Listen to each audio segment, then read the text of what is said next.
안녕, 민규쌤입니다. 오늘은 이제 3단원 일제강점기와 독립운동사 다룰 거고요. 본래 내로라면 39페이지 들어가야 하는데 3단원에 대한 간단한 소개를 좀 하도록 하겠습니다. 단원명이 일제 식민지 지배와 민족운동의 전개예요. 자, 일본이 우리나라를 강제 병합한 이후에 식민지 조선을 어떻게 지배하고 통치했는가 세 개의 시기로 나눠서 볼 거고요. 그리고 이런 일제 식민지 지배에 저항하는 우리의 민족운동은 어땠는가 되게 다양하게 볼 수 있습니다. 국내의 운동과 국외의 운동을 볼 수 있고요. 무장 독립 전쟁과 실력을 길러서 기르자는 이런 다양한 민족운동의 양상이 나타나요. 그래서 그것들을 정리할 거고요. 교육과정에는 성취기준 잘 보시면 6가지의 성취기준이 있어요. 그런데 이 파트에서는 보통 5개의 문제가 출제가 됩니다. 자, 그래서 어떻게 출제되는가를 좀 볼 필요가 있는데 학습 요소에 형광펜 칠해져 있는 요소들을 중심으로 좀 보면 되겠습니다. 그래서 일제가 우리를 어떻게 통치하고 어떤 경제 정책을 취했는가 성취기준 첫 번째 있고요. 두 번째는 3.1운동과 대한민국 임시정부, 그리고 세 번째는 무장투쟁, 의열투쟁, 실력양성운동, 사회주의운동, 민족유혈당운동, 다양한 지금 민족운동들이 나와 있다. 그리고 성취기준 네 번째는 이제 대중운동이 나와 있는데요. 이 부분이 상대적으로 조금 비중이 적다. 출제될 가능성이 가장 적은 부분이다. 물론 여기 그런 것들 포함될 수 있습니다.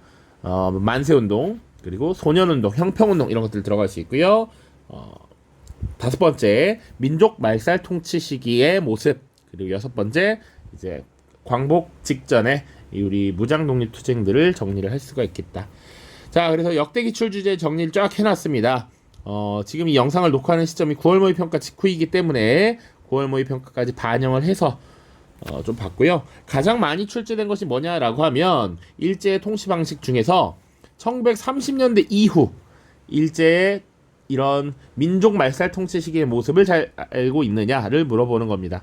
매번 시험에 나왔습니다. 한국신민서사암송, 한국신민서사암송, 지원병제도 선정, 한국신민서사암송 매번 출제가 되었다라는 거.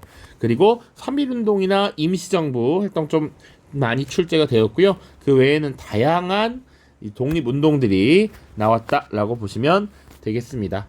그래서 한 번쯤 쭉 가볍게 보시고 여기 있는 키워드들은 다 당연히 기출됐으니까 알고 있어야 된다.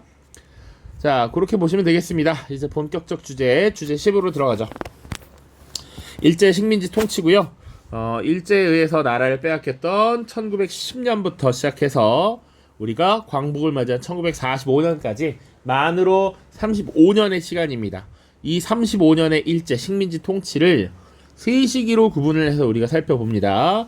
그래서 각각 밑에도 나와 있지만 첫 번째 강제병합 직후에 우리 식민지 조선인들을 무력을 통해서 강압적으로 통치를 하려 했던 무단 통치 시기가 있었고요. 그리고 두 번째 1910년대 이 무단 통치 시기를 겪으면서 우리 민족이 억눌려 있다가 한번 폭발하고 나라를 되찾기 위한 엄청난 움직임을 보여주게 되죠. 그것이 바로 3.1운동입니다. 그래서 일제도 통치 방식을 변화하게 됩니다. 이런 무력, 강압적 통치만으로는 한계가 있구나. 그래서 소위 문화통치라고 하는 방식을 채택하게 되죠. 그래서 겉으로 보기에 되게 문화적인 것처럼 기존의 모습을 탈피한 것처럼 보이지만 실질적으로는 친일파를 양성해서 민족을 분열시키려는 정책이었다. 자, 그리고 나서 1930년대가 되면 사실은 좀 양상이 달라집니다. 자, 1929년에 미국에서 시작된 세계 대공황이라고 하는 사건이 벌어지게 되죠. 경제적인 어려움을 겪게 되고요. 이제 미국에서 시작된 대공황의 여파가 전 세계로 퍼지기 시작하고 일본도 그것을 피할 수 없었다. 그래서 일본이 이런 경제적 어려움을 타개하기 위한 방법으로 전쟁이라고 하는 방식을 선택하게 되죠.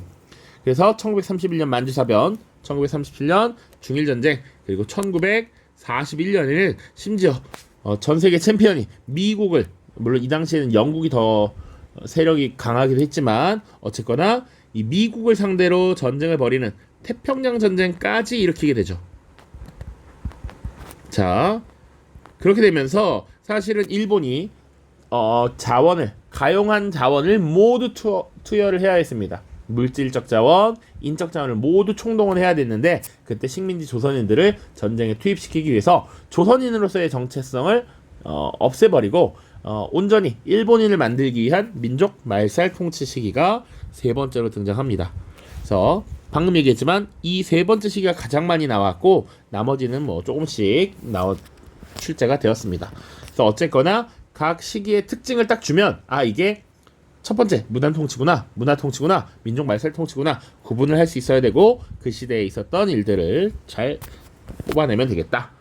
자, 첫 번째 무단 통치 시기부터 보죠. 1910년대입니다. 자, 특징 보시면요. 일단은 조선 총독부를 설치했죠. 이 식민지 조선을 관리하기 위한 기구로서 조선 총독부를 설치합니다.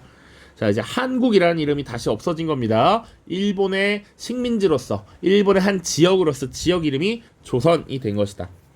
자, 그리고 이 조선 총독부를 설치하고서는 최초의 이 식민지 조선인들을 강압적으로 억누르기 위해 무단 통치를 시행하죠.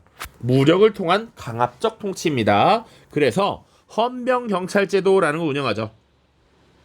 헌병이란 군대 내에서 치안 유지를 하는, 군대 내에서 경찰 역할을 수행하는 사람들이야. 그런데 일반 사회에서 이런 헌병을 경찰로 운영했다는 건 군인들을 통해서 이런 공포의 분위기, 억압적 분위기를 만들려 했다라는 것이죠. 그리고 당시 식민지 조선인들에게만 조선 태형령이라고 하는 것을 적용했습니다. 태형이라고 하는 건 기본적으로 이제 매질을 하는 거야. 잘못을 저지른 사람에게 심판이나 재판을 받을 절차 없이 바로 매질을 하고 처분을 가했다라는 것이죠. 이것은 식민지인에 대한 차별 그리고 공포 분위기 조성이라고 할 수 있습니다. 그리고 교원들, 학교에 있는 교사들도 제복과 칼을 참으로써 군인과 같은 분위기를 갖추도록 했고 학생들에게도 이런 공포심을 불러일으키는 요소로서 이런 것을 이용했다. 그리고 보통교육 중심으로 이루어졌다. 보통교육뿐만 아니라 직업을 얻기 위한 산업, 노동자로서 육성하기 위한 실업교육이 주로 이루어집니다. 자, 그래서 일반적으로는 일본의 학생들이 6년 교육을 받는다면 이 식민지 조선인들은 4년만 받았다. 그래서 교육에서에도 차별이 있었다. 이게 기본이고요. 자, 그리고 경제정책 보시면 식민지 조선의 토지를 조사하는 토지 조사 사업이라고 하는 것을 시행합니다. 자, 그래서 토지조사령이라고 하는 법을 발표하고요, 제정하고요. 이 토지조사령에 따라 정해진 기한 내에 신고하도록 기한부 신고제라고 합니다. 기한을 정해주고 신고하도록 합니다. 그래서 미신고 토지나 공공기관 소유의 토지는 조선총독부에 귀속되도록 하고 이때 취득한 토지를 동양척식 주식회사에서 관리하도록 했다. 자, 물론 이 동양척식 주식회사는 이미 한국을 강제병합하기 전에 1908년에 만들어 놓고 이때 적극적으로 활용을 했다라고 보시면 되겠습니다. 자, 그리고 요것도 형광펜을 칠해야 되는데 하나 빼먹었습니다. 회사령 기억하셔야 됩니다. 1910년대 바로 회사를 만들기 위해서는 조선 총독의 허가를 받아야 된다라는 거야. 이유는 민족 자본의 성장을 억누르고 그리고 일본 내에서 일본 자본이 유출되는 걸 막기 위해 이런 조치가 이루어졌다라고 보시면 돼요. 자, 이렇게 1910년대 정리를 해봤고요. 이런 무단 통치에 억눌렸던 우리 한국인들은 3.1운동을 거치면서 우리 민족의 독립의지를 강력하게 천명합니다. 그리고 조선 총독부도 이런 무단 통치에 나름의 한계를 느끼게 되는 것이죠. 그래서 3.1운동이 일어난 이후 이 통치 방식을 전환하게 됩니다. 소위 문화 통치라고 하는 것을 시행하게 되고요. 겉으로 봤을 때는 되게 유화 정책을 펼치는 것처럼 보입니다. 그리고 일부 이 친일적 지식인들을 협력자로서 만들어내는 것이죠. 협력자를 양성하기 위한 조치였다라는 겁니다. 그래서 보통 문화통치 이면에는 사실은 민족 분열 정책이었다라고 보통은 파악합니다. 자, 이 문화통치의 주요 양상, 기존의 헌병경찰제도를 폐지하고 보통경찰제도를 실시합니다. 그러나 경찰관, 경찰 경찰 예산이 다 3배씩 늘어납니다. 그리고 독립운동가들 그리고 사회주의 운동가들을 탄압하기 위해서 1925년에 치안유지법이라고 하는 것을 제정합니다. 그래서 독립운동 세력 그리고 사회주의의 영향을 받은 농민운동, 노동운동가들을 이 치안유지법을 적용해서 체포합니다. 자, 그리고 일종의 자문기구의 형태로 도평의회, 부면협의회 같은 걸 운영하도록 허가를 해주고요. 그리고 식민지 조선인들에 대한 교육도 차별하지 않겠다라고 하면서 교육 연한을 6년으로 늘려주고 교육 기회를 확대시켜줌으로써 대학 갈 수 있다, 대학 설립할 수 있다 이렇게 선언을 해요.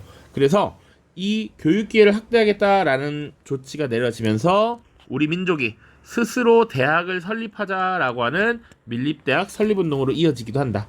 물론 이건 나중에 또 다루겠지만 일본이 경성제국대학이라고 하는 것을 만들면서 이 밀립대학 설립운동을 억누르고 탄압합니다. 그거까지 같이 기억해두세요. 자, 1920년대는 일본에서 쌀이 굉장히 부족해짐에 따라 쌀 생산을 늘려서 일본으로 많이 가져가려고 했던 산미증식 계획을 실시합니다. 자, 이런 생산을 늘리기 위해선 안정적으로 논농사가 이루어져야 하고 논농사의 핵심은 물을 대주는 것이었기 때문에 수리조합을 조직하고요.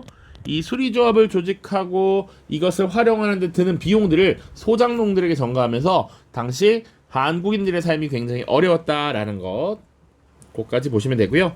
그리고 1910년대 분명 회사령이라는 것을 발표해서 회사를 만들려면 총독의 허가를 받아야 됐는데 이 회사령을 폐지하고 이제 신고제로 전환합니다.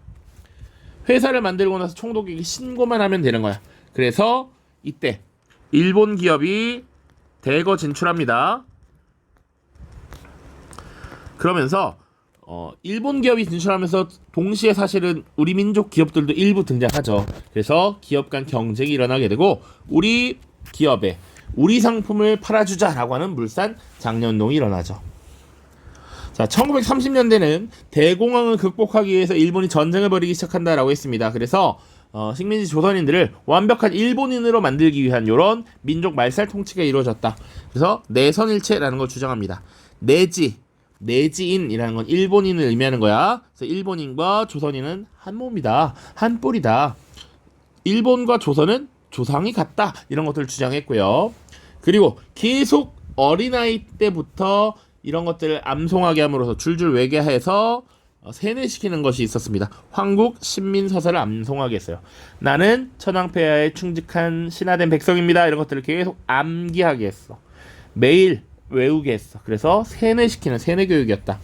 그리고 신사를 참배한다든지 일본 천황이 있는 궁성을 향해서 절을 하도록 하는 이런 조치도 있었고요. 그리고 한국식 이름을 버리고 일본식 성과 이름을 사용하게 하는 창씨 개명 이루어졌습니다. 자, 그리고 황국신민학교라는 의미로 기존의 소학교, 초등학교를 국민학교라는 이름으로 고치고요. 조선말을 금지했습니다. 기출에도 나온 바가 있어요. 그래서 아예 말을 금지해버렸어. 그리고 조선어 과목이 있었어. 국어 과목, 조선어 과목이 있었는데 이 조선어 과목을 선택 과목으로 만들고 그 다음에 아예 과목을 없애버리기도 했습니다. 자, 그리고 이 시기에는 전쟁을 계속 지속하던 시기였기 때문에 많은 인적 물적 자원이 필요합니다. 국가 총동원법이라는 것을 제정해서 전쟁에 필요한 자원을 가져가려고 했습니다. 인적 자원을 가져가기 위해서 지원병제 그리고 징병, 징용, 심지어는 위안부를 끌고 가기도 했고요. 물적 자원을 가져가기 위해서는 공출제도, 자, 모든 식량이나 아니면 총알로 사용할 수 있는 녹그릇, 쇠 이런 것들을 죄다 가져갔습니다. 그리고 나서 겨우겨우 먹고 살 정도의 최소한의 잡곡으로 식량을 배급했다. 이런 것들이 민족 말살 통치 시기의 특징이라고 볼 수 있습니다. 자, 주요 선지 몇 개 안 됩니다. 근데 색칠된 거 잘 보시면 이 민족 말살 통치가 겁나 많이 나왔다. 아까도 봤지만 기본적으로 매번 거의 시험이 나왔다라고 보시면 되겠습니다. 자, 그리고 기타 1920년대 치안유지법, 산미증식계획 이런 것들이 최근에 출제가 된 문제들이다 라고 보시면 되겠네요. 자, 모두 고생 많았습니다. 다음 문제풀이 영상으로 이어갈게요. 자, 다음 영상에서 만나도록 하겠습니다.